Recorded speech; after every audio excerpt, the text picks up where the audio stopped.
ఇస్తాండ్రు.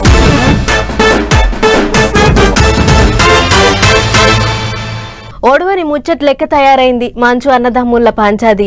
వారం దినాలు సలవడుతుర్రు, మళ్ళో వారం దినాలు లోలులు పెట్టుకుంటుర్రు. నిప్పు ఉప్పు లెక్క ఉన్నది అన్నదమ్ముళ్ళ వ్యవహారం. ఇన్నొద్దులు బయట కొట్టుకుర్రు, బయట తిట్టుకుర్రు, పోలీస్ స్టేషన్లకు పోయిర్రు. ఇప్పుడు సోషల్ మీడియాలో ఒకళ్ళ మీద ఒకళ్ళు ఆడిపోసుకుంటుర్రు. చూడుర్రి ఎట్లున్నాయో వాళ్ళ ముచ్చట్లు. ఏం పంచాదులో ఏమో ఎవ్వళ్ళకి ఎవ్వరు వెనకకు తాకుతలేరు. నువ్వెంత అంటే నువ్వెంత అన్నట్టే చేస్తుండ్రు మంచు అన్నదమ్ముళ్ళు. ఇంటి గుట్ట అంతా బజార్లు బారేసుకుంటారు. నిన్న మొన్నటి దాకా గేట్లు బద్దలు కొట్టుకుండ్రు. ఇప్పుడు ఇంటర్నెట్ లో ఒకళ్ళనొకళ్ళు తిట్టుకుంటారు.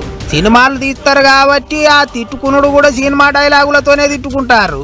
సింహం కావాలని ప్రతి కుక్క అనుకుంటా అంటది అని అన్న మంచు విష్ణు రౌడీ సినిమాలకేంచి ఓ డైలాగు పెట్టిండు. దానికి తమ్ముడేం పెట్టిండు అంటే కృష్ణరాజు లెక్క సింహం కావాలని ప్రతి కుక్కకు ఉంటది అని రాసుకొచ్చిండు. అన్నదమ్ముళ్ళు ఇద్దరు పేర్లు తీయకుండా గిట్ల ఒకళ్ళనొకళ్ళు కుక్కతోని పోల్చుకుంటారు.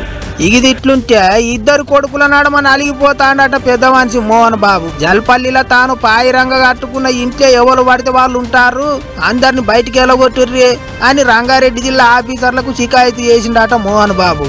అందుకే మంచు మనోజ్కు నోటీసులు ఇచ్చిండ్రట ఆఫీసర్లు. ఇదే ముచ్చట మీద అదనపు కలెక్టర్ ను కలిసిండు చిన్న కొడుకు. ఇక చూడర్రి ఏమన్నాడో.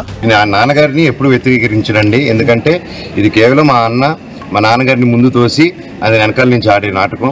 ఇంట్లోకి నేను రానియట్లేదని, ఇంట్లో నేను చేయట్లేదని అది చెప్పేదానికే కామెడీగా ఉందండి. అది నేనెందుకు రానియకుండా ఉంటాను, మీరందరూ హ్యాపీగా రండి, నేను రానికపోతే. సో ఇదంతా ఫాల్స్ అలిగేషన్స్. స్టూడెంట్స్ కోసం నిలబడినందుకు ఇది చేసేది కాదన్నట్టు. ఏంది ఏం కథ మొత్తం ఆఫీసర్లకు చెప్పినా తానేం తప్పు చేయలేదన్నట్టు మాట్లాడుతున్నాడు. న్యాయం జరగాలి అంటున్నాడు. మరి ఇక ఎవళ్ళకు న్యాయం చేయాలనో ఏం కథనో గాని మంచువారి ఇంటి పంచాది రోజుకో మలుపు తిరుగుతాంది కదా అనుకుంటా.